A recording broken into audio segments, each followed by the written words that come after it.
জোহার, ভালো আছেন আপনারা সবাই? Okay okay. Hello guys, welcome to my channel blog star Shibu. আবার একটা নিয়ে আসলাম নতুন একটা ব্লগ। আজকে আমাদের বিধাননগর শহরে মিলনপূর্ণ মাঠে আমাদের প্রিয়, সবার প্রিয় দেবদা আসতেছে তৃণমূলের পক্ষ থেকে ভোটের প্রচার করতে। তো চলো দেবদা দেখ। তো গাইস ফাইনালি আমি চলে আসলাম মাঠে, আর দেখতে পাচ্ছি একদম ফাঁকা, পুরোটাই ফাঁকা। তো এখন বাজে বেলা 2টা, আর আমাদের সুপারস্টার আসবে বেলা 5টায়। তো আমি অনেকটা আগে চলে আসছি, আর আমাদেরকে টাইম দেওয়া হয়েছিল কি বেলা 2টায় আসবে, কিন্তু এখনও আসেনি। আর হেলিকপ্টার ল্যান্ড হবে গাইস, দেখতে পাচ্ছ ওখানে এজ বানানো আছে, ওখানে হেলিকপ্টার ল্যান্ড হবে, ওখানেই আমাদের সুপারস্টার হেলিকপ্টারে থেকে নামবে আর কি। তো বর্তমান পুরো মঞ্চ খালি গাইস। অনেকক্ষণ ওয়েট করার পর আমাদের মঞ্চ পুরো ভরে গেল, আর এখনই আমাদের সুপারস্টার দেব কিছুক্ষণের মধ্যে ল্যান্ড হবে এখানে। এখন বাজে বেলা 4:30।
তো গাইস ফাইনালি আমাদের সুপারস্টার হেলিকপ্টার থেকে নেমে গেল, এখন মঞ্চে উঠবে। তো চলো তোমাদেরকে সামনে নিয়ে যাই, আমিও সামনে যাই তোমাদেরকে ভালো মতো ভিডিও দেখার জন্য।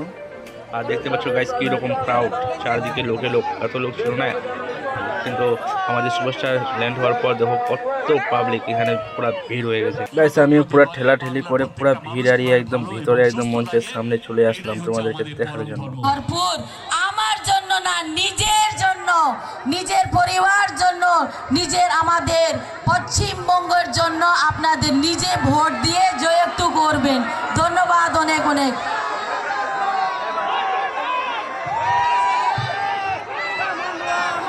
ও দিদি ভোটটা হারান না একটু।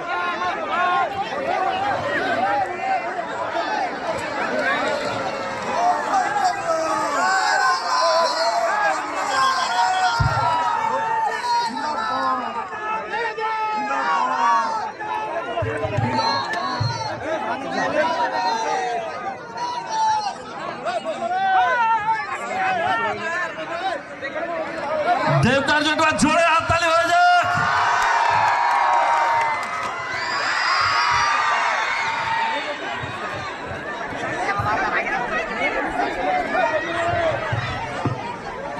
নমস্কার।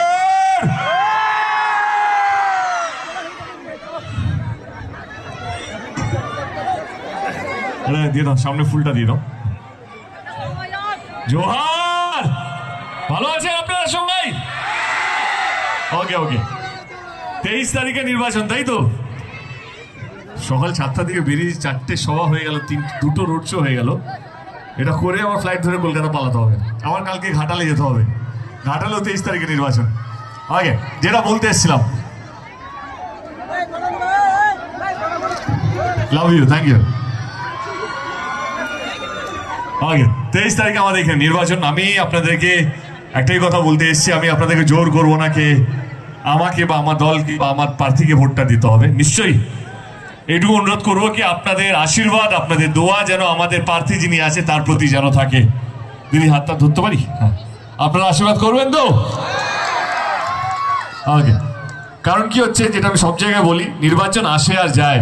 জাস্ট মনে হলো 2 বছর আগে 2024-এ লোকসভা নির্বাচন হলো, 1 সেকেন্ডে মনে হচ্ছে 2026-এ নির্বাচন শুরু হয়ে গেল। যেটা সবচেয়ে বেশি দরকার সেটা হচ্ছে আপনাদের আশীর্বাদ, আপনাদের দোয়া, আপনাদের বিশ্বাস। এটা সবচেয়ে বেশি দরকার। এইটা যদি থাকে যে কোনো নির্বাচন চোখ বন্ধ করে জেতা যায়। সেজন্য আমি আপনাদের গ্রামে, আপনাদের পাড়ায়, আপনাদের ব্লকে এসেছি আমার প্রার্থী ইনাদির জন্য আপনাদের আশীর্বাদ চাইতে। আপনারা সঙ্গে আছেন তো? আগে আমি কোনোদিনও কোনো দলকে ছোট করে নিজের দলকে বড় করিনি। আমার মনে হয় দল বড় হয় নিজের কাজের জন্য, দল বড় হয় নিজেদের কর্মীদের জন্য। আমি আমার দলের কিছু কথা আপনাদের সামনে রাখবো। যদি আপনাদের মনে হয় কি না আমার দল, আমাদের নেত্রী মমতা ব্যানার্জি কিছু কাজ করতে পেরেছে, তবে গিয়ে 23 তারিখে আমাদেরকে ভোটটা দেবেন। আমার মনে হয় যে যেই সরকার কথা দিয়ে কথা রাখে তারই জেতা উচিত। যেই সরকার ভোটের আগে যেই প্রতিশ্রুতিগুলো দেয় সেগুলো যদি রাখে তাদেরকে সুযোগ দেওয়া উচিত। আমি আমার দল মমতা ব্যানার্জি, মমতা দ্বীপ 2011 থেকে এই রাজ্যে সরকারে এসছে আপনাদের ভালোবাসায়, আপনাদের আশীর্বাদে। আমাদের সরকার গত 15 বছর ধরে অনেক কাজ করেছে। আমি 2011 থেকে বলবো না, আমি 2021-এর কিছু কথা আপনাদের সামনে তুলে ধরতে চাই। আমার মনে আছে যখন কোভিড জাস্ট একটু কন্ট্রোলে এলো, ইলেকশন ডিক্লেয়ার হয়ে গেল, আমরা সবাই দলের কর্মীরা আমরা সবাই গ্রামে গ্রামে গিয়ে দলের হয়ে প্রচার করতে শুরু করলাম। দিদি আমাদেরকে বলেছিল যে এইবারে ভোটে যদি আমরা জিতি তাহলে আমরা প্রত্যেক কটা মহিলাকে 500 টাকা করে দেবো। এটা আমাদের গ্রামে গ্রামে গিয়ে বলতে হবে। আমরা বিশ্বাস করেছিলাম এবং আমরা প্রত্যেকটা গ্রামে গ্রামে গিয়ে প্রত্যেকটা বিধানসভায় গিয়ে আমরা প্রচার করেছিলাম এইবার যদি তৃণমূল কংগ্রেস আবার জিতে তাহলে 500 টাকা করে প্রত্যেকটা মহিলাকে দেওয়া হবে। যেই প্রকল্পের নাম ছিল লক্ষ্মীর ভান্ডার। কারেক্ট। বিরোধী দল যখন বলেছিল যে না এই প্রকল্প ভাওতাবাজি, এটা সম্ভবই না, 500 টাকা করে বাংলার প্রত্যেকটা মহিলা যদি পায় তাহলে তো ব্যাংকই খালি হয়ে যাবে। কিন্তু আপনারা বিশ্বাস করেছিলেন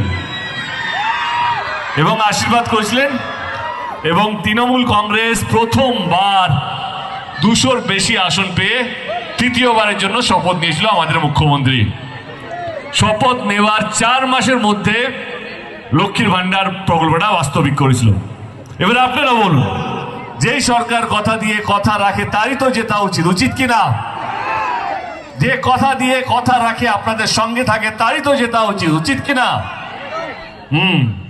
এবারে চলে আসি, অনেক গ্রামে অনেক পরিবার আছে যারা একটা সময় মেয়েদেরকে স্কুলে পাঠাতো না কারণ অর্থ নেই বলে। সেইখানে আমাদের নেত্রী দাঁড়িয়ে গেল, কন্যাশ্রীর মতন প্রকল্প নিয়ে এলো, যেখানে প্রত্যেকটা মেয়ে তার পড়াশোনার অধিকারটা যেন পায়। অনেক গরিব মানুষ আছে যাদের মেয়ের বিয়ের জন্য ঠিক মতো অর্থ নেই বা টাকা পয়সা থাকে না বললেই হয়, যেমন তেমন করে বিয়ে দিয়ে দেয়। সেখানেও আমাদের নেত্রী মমতা ব্যানার্জি দাঁড়িয়ে গেল, রূপশ্রীর মতন প্রকল্প নিয়ে এসে 25,000 টাকা করে দেওয়া হয় প্রত্যেকটা পরিবারকে তার মেয়ের ভালো করে বিয়ে দেওয়ার জন্য। এই প্রকল্পটাও শুধুমাত্র বাংলায় আছে, অন্য কোনো রাজ্যে অন্য কোনো মুখ্যমন্ত্রী, অন্য কোনো দল, অন্য কোনো সরকার কোনোদিনও করতে পারেনি। শুধুমাত্র বাংলায় আমাদের মমতা ব্যানার্জি করতে পেরেছে। তাহলে আপনারা বলুন কাকে ভোটটা দেবেন? যারা কথা দিয়ে কথা রাখে তাকেই তো। এবারে চলে আসি, এখন প্রচুর গরম পড়েছে। এই গরমে বাচ্চারা পায়ে হেঁটে করে স্কুলে যাতে না যেতে হয়, কারণ অনেক স্কুল আছে যারা পায়ে হেঁটে 10 মিনিট, 20 মিনিট, 30 মিনিট, 40 মিনিটও লাগে। সেই স্কুলে যাতে এই গরমে পায়ে হেঁটে না যেতে হয়, সবুজ সাথীর মতন প্রকল্প নিয়ে এসছে, যেখানে প্রত্যেকটা ছাত্র ছাত্রীদের সাইকেল দেওয়া হয়েছে, তাই তো? এই প্রকল্পটা শুধুমাত্র বাংলায় আছে, অন্য কোনো রাজ্যে অন্য কোনো সরকার করতে পারেনি। তাহলে ভোটটা কাকে দেবেন? এবার অনেক পরিবার আছে যারা শরীর খারাপ হলে সরকারি হসপিটালে ডিপেন্ড থাকতে হয়। কখনো অপারেশন করতে গেলে ডেট পেতে কখনো 10 দিন, 15 দিন, 20 দিন, 1 মাস, 2 মাস অবধি টাইম লেগে যায়। তারা চাইলে বেসরকারি হসপিটাল মানে প্রাইভেট হসপিটালে যেতে পারে না, কারণ তাদের কাছে সেই অর্থ নেই, সেই টাকা নেই। সেইখানেও মমতা ব্যানার্জি দাঁড়িয়ে গেল। স্বাস্থ্যসাথী কার্ডের প্রকল্পের মাধ্যমে প্রত্যেকটা পরিবারকে 5 লক্ষ টাকা ইন্স্যুরেন্স করা হচ্ছে, যাতে গরিব মানুষ যদি ভগবান না করে যদি শরীর খারাপ হয়ে যায়, তারা চাইলে আজকে দিনে প্রাইভেট হসপিটালে গিয়ে চিকিৎসা করাতে পারে। এই স্বাস্থ্যসাথীর মতন প্রকল্প শুধুমাত্র বাংলায় আছে, মমতা ব্যানার্জির জন্য আছে, অন্য কোনো রাজ্যে অন্য কোনো সরকার আজ অব্দি করতে পারেনি। তাহলে ভোটটা কাকে দেবেন? যে কথা দিয়ে কথা রাখে, তাই তো। কিন্তু এখন নির্বাচন কোথাও যেন মনে হচ্ছে ধর্ম সবচেয়ে এগিয়ে যায়। যখনই কোনো দল, যখনই কোনো সরকার কিছু করতে পারে না, তখনই ধর্মটাকে এগিয়ে রাখে। যদি ভোট দেন তাহলে আমরা বাবরি মসজিদ করব, কেউ বলছে আমরা রাম মন্দির করেছি, তার জন্য আমাকে ভোটটা দিন।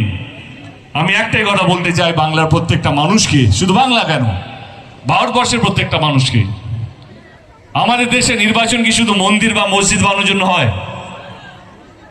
নির্বাচনটা আসলে হয় কে কতগুলো স্কুল করবে, হসপিটাল করবে, রাস্তাঘাট করবে, আপনাদেরকে ভালো রাখবে, আপনাদেরকে সুস্থ রাখবে এবং আপনাদেরকে যে এক রাখবে, এই নির্বাচনটা হচ্ছে সেই নির্বাচন। আমি আপনাদেরকে অনুরোধ করব, ভোট যাকে ইচ্ছা দিতে পারেন, কিন্তু মাথায় রাখবেন জয় শ্রীরাম আর জয় বাংলার মাঝখানে ফাঁসবেন না। যে আপনাদেরকে ভালো রেখেছে, যে আপনাদেরকে ভালো আগামী দিনে রাখবে, তার হাতটা শক্ত করবেন। যেই দল আপনাদের পাশে ছিল, যেই দল আপনাদের পাশে আছে এবং যেই দল আপনাদের পাশে থাকবে, তারই জেতা উচিত। যেই দল ধর্ম দেখে কাজ করে সেই দলকে নয়, যাদের কাজটাই ধর্ম সেই দলটাই হাতটা শক্ত করুন। এবং আমি তৃণমূল কংগ্রেসের গত 12 বছরের সাংসদ, আমি এইটুকু আপনাদের কথা দিয়ে বলতে পারি, দায়িত্ব নিয়ে বলতে পারি যে আমাদের দল ধর্ম দেখে কাজ করে না। আমাদের দলের কাজটাই হচ্ছে আসল ধর্ম এবং আপনাদেরকে ভালো রাখাটাই হচ্ছে আমাদের আসল ধর্ম, আপনাদেরকে এক রাখাটাই হচ্ছে। চাইতে আসিনি, কিন্তু নিশ্চয়ই এটা বলবো, যেই সরকার গত 15 বছর ধরে আপনাদেরকে আগলে রেখেছে, আপনাদেরকে বাঁচিয়ে রেখেছে। আমরা এরকম বিভিন্ন ইনসিডেন্ট দেখি, কখনো উড়িষ্যাতে কোনো বাঙালিকে দেখলে পিটিয়ে মেরে দিচ্ছে বাংলাদেশি বাংলাদেশি বলে, কখনো বিহারে হচ্ছে, কখনো ইউপিতে হচ্ছে, দিল্লিতে হচ্ছে, রাজস্থানে হচ্ছে। কিন্তু একটাই কথা বলো, কিছুদিন আগে উত্তরপ্রদেশের চিফ মিনিস্টার এসে বললেন কি এখানে উত্তর বিহার মুখ ফসকে বেরিয়ে গেছে, হয়তো স্লিপ অফ টাং হয়েছে হয়তো। কিন্তু একটাই কথা বলতে চাই প্রত্যেকটা মানুষকে, এটা বিহার নয়, এটা বাংলা। এটা এমন একটা বাংলা যেখানে প্রত্যেকটা স্টেটের মানুষ থাকে। সে রাজস্থানী হতে পারে, সে বিহারি হতে পারে, সে নেপালি হতে পারে, সাউথ ইন্ডিয়ান হতে পারে, মহারাষ্ট্রের হতে পারে। এইটাই হচ্ছে আমাদের গর্ব। আমরা জাত দেখি না, আমরা ধর্ম দেখি না, আমরা শুধু মানুষকে ভালোবাসতে পারি, মানুষকে আগলে রাখতে পারি এবং মানুষের জন্য লড়তে পারি এবং মানুষকে ভালো রাখার জন্য মরতেও পারি। এটা হচ্ছে বাংলার ঐতিহ্য, এটা হচ্ছে বাংলার গর্ব। 23 তারিখে নির্বাচন, যদি আপনাদের মনে হয় যে আমার দল, আমার নেত্রী মমতা ব্যানার্জি এবং আমার দলের প্রত্যেকটা কর্মী এবং আমার যিনি প্রার্থী মিনাদি আগামী দিনে আপনাদের জন্য কাজ করতে পারবে, তাহলে 23 তারিখে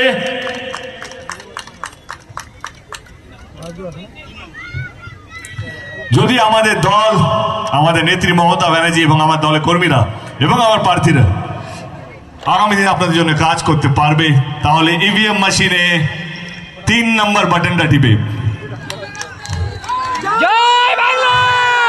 ইভিএম মেশিনে 3 নম্বর বাটনটা টিপে আমার দিদি, আমাদের প্রার্থী এবং আমার দলের হাতটা শক্ত করবেন। এইটুকুই বলার জন্য এসেছি আপনাদের কাছে। অনেকক্ষণ ধরে আপনারা দাঁড়িয়ে আছেন, অনেকক্ষণ ধরে আমার জন্য ওয়েট করছেন, অপেক্ষা করছেন। আপনারা সকাল থেকে বুঝতেই পারছেন যে সকাল থেকে আমার ছোটাছুটি, প্রচার, রোড শো, এই সব, মানে যেখানে যাই সেখানে কেউ আমাকে ছাড়ে না, জানি। যেখানে যাই সেখানে আটকে যাই। আমার 5টায় ফ্লাইট, 5টা বেজে গেল, সরি 6টায় ফ্লাইট আছে। এখনই যদি না হয় তো রাত্রে ট্রেনে করে বাড়ি ফিরতে হবে। তো anyway, thank you so much, ভালো থাকবেন সবাই, অসংখ্য ধন্যবাদ অনেকক্ষণ অপেক্ষা করার জন্য। ভালো থাকবেন সবাই, ঈশ্বর আমাদের সবারই মঙ্গল করুক, সুস্থ রাখুক আমাদের সবাইকে। Take care guys, love you all, love you, ভালো থাকবেন সবাই, ভালো থাকবেন। Thank you so much guys, thank you, love you. Joy Bangla.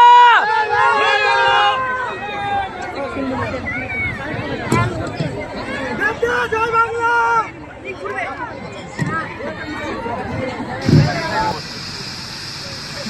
জায়গাটা বুঝতে পারলাম না। আপুরা আছে।